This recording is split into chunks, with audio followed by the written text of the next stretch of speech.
Empowering Children as Peace Builders or ECAP, ito po ay isang project initiative ng World Vision Development Foundation kung saan may dalawa pong tools, yung Culture of Peace and Local Capacity for Peace. So, ang objective po nito ay ma-empower yung mga bata as agent of transformation, transform relationship dun sa ating community. Ito pong ginagawa naming seminar or workshop, ito po yung Local Capacity for Peace kung saan kinokompleto po yung dalawang tool ng Empowering Children as Peace Builders.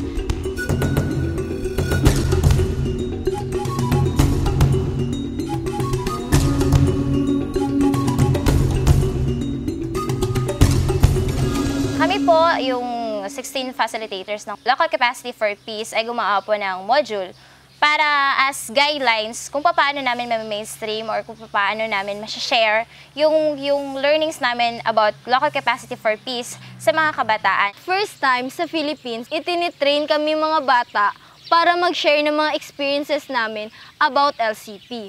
So doon na nagsimula yung mga iba't ibang activities na ginagawa namin hanggang sa ngayon. Ang LCP framework, isa itong paraan para ipakita ang context of conflict. Ito yung mukha ng pag-aaway.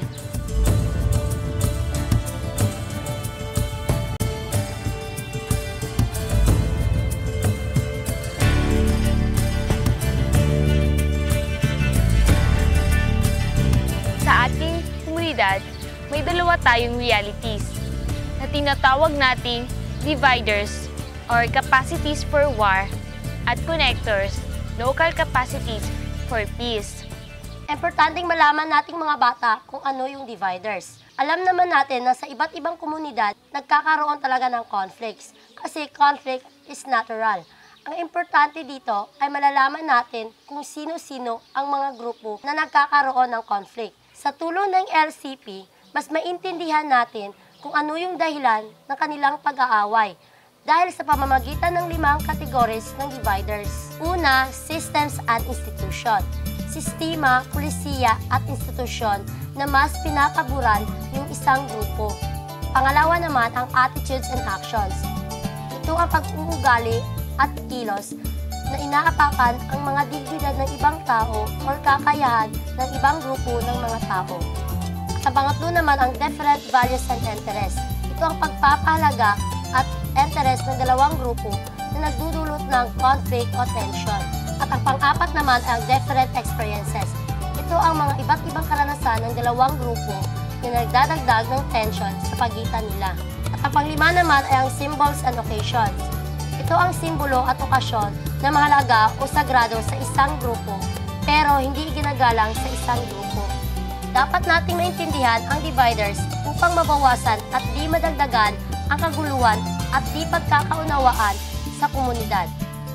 Kung may dividers, meron din connectors or local capacities for peace. Ito yung mga bagay-bagay na nakakapagpakonekta sa mga tao. Ito yung dahilan kung kaya nagbubuklod yung mga tao despite of differences. So may 5 kategorya ang connectors. Una, system and institution, sistema, pulisiya at institusyon na pwedeng maging instrumento para magkaroon ng magandang relasyon ang dalawang magkaibang grupo. Pangalawa, ang attitudes and actions. Ito ay mga mabubuting pag-uugali at kilos ng mga tao na nire-respeto ang pagkakaiba ng isa't isa. Pangatlo, ay ang shared values and interests. Sa kabila ng pagkakaiba ng dalawang grupo, may mga bagay na pareho nilang kinikilala at pinapahalagahan, bagamat magkaiba ng pamamaraan para ipakita ito. Pang-apat ay ang common or shared experiences. Ano man ang katayuan natin sa buhay, lahat tayo ay pareho ang nararanasan, kung may kaguluhan man o kapayapaan. Ang pang-5 ay ang symbols and occasions. Mga bagay, simbolo, struktura at okasyon na mag-uugnay sa mga tao para magkaisa. Kinakailangan nating maintindihan at palakasin palalo ang connectors para matamo natin ang patuloy na kapayapaan dito sa ating mga komunidad. Ang aid, isa itong tulong o resources na pwedeng makabigay ng positibo o negatibong epekto sa ating komunidad. Sa ilalim naman ito, may 3 nakabox. Una, ang mandate. Mandate, Isa itong ipinatutupad o utos ng isang organisasyon. Fundraising, kung saan kinuha yung pondo. At pangatlo, ang headquarter organization, kung saan nailagay ang organisasyon. Itong tatlong to ay importante. Sa ilalim naman, may mga 7 tanong. Why? Bakit magbibigay ng tulong? When?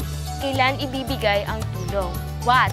Ano ang ibibigay na tulong? Where? Saan ibibigay ang tulong? With whom? Sino yung mga kasama na pwedeng magbigay nitong tulong na to? By whom? Sino ang magbibigay ng tulong? How? Paano ibibigay ang tulong na ito? Sa pagbibigay natin ng tulong, may mga bagay tayo na dapat tandaan. Transfer of resources o paglilipat ng mga resources. Ang mga resources is yung mga bagay-bagay na nandito sa mundo. Yung mga bagay kagaya ng ballpen, yung mga notebooks nyo, yung mga goods. So ang transfer of resources ay may negatibo at positibong epekto sa communities. So may 5 patterns yung transfer of resources. Una ay theft, pangalawa is yung market effect, pangatlo ay yung substitution effect, pang-4, distribution effect, at pang-5 ay yung legitimization effect. Pwede siyang makakos ng conflict, pwede din siya makakos ng peace. Sa pagbibigay din natin ng tulong, may pinababati din tayong mga mensahe sa kanila. Implicit ethical messages o IEMs. Maganda ang intensyon ng pagtulong. Ngunit, ang paraan ng pagbibigay ng tulong ay maaaring magdala ng mga mensaheng maaaring makapagdagdag ng kaguluhan o makapagdagdag ng kapayapaan sa ating lugar o komunidad. Ang IEMs ay may 7 patterns. Una ay ang arms and power. Pangalawa ay ang disrespect, mistrust, and competition among aid agencies. Pangatlo ay ang aid worker and impunity. Pang-4 ay ang different values for different lives. Pang-5 ay ang powerlessness. Pang-6 ay ang belligerence, tension, and suspicion. At ang huli ay ang publicity. At yun, ang 7 patterns ng IEMs na talagang ating babantayan sa pagbibigay ng tulong o resources sa ibang tao upang mabawasan yung mga kaguluhang nagaganap sa ating lugar o komunidad.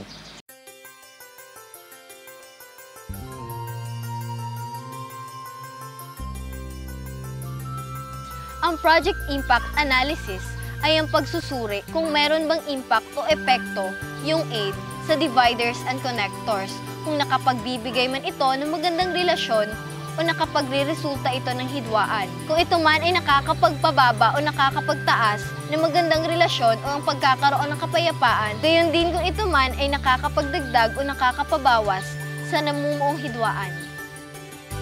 Kung sa pagtulong ay lalong lumala ang alitan, kailangan nating tingnan kung aling paraan ang naging sanhi ng problema.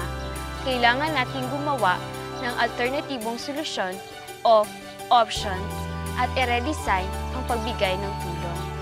This 2.5-day workshop, na-learn ko na i-apply yon sa pamamagitan ng pag-re-eco seminar pag-uwi ko sa aming ATP. Ang pinakagusto ko pong naging para sa training is sharing po ng mga conflicts sa mga different communities. Kasi doon mo lang po makikita na iba't ibang barangay, iba't ibang conflict po ang nagaganap. Nalaman po namin kung ano po ang dapat namin gawin para makatulong po bilang mga kabataan sa pagre-resolve po ng mga conflict na po yun sa mga communities. Una po, sisimulan ko yun sa akin, sa sarili ko po mismo. Tapos, ipapakalat ko po yun dun sa may loob ng bahay namin, sa pamilya namin, sa mga kasambahay namin, tapos sa kapwa ko rin kabataan na nandun.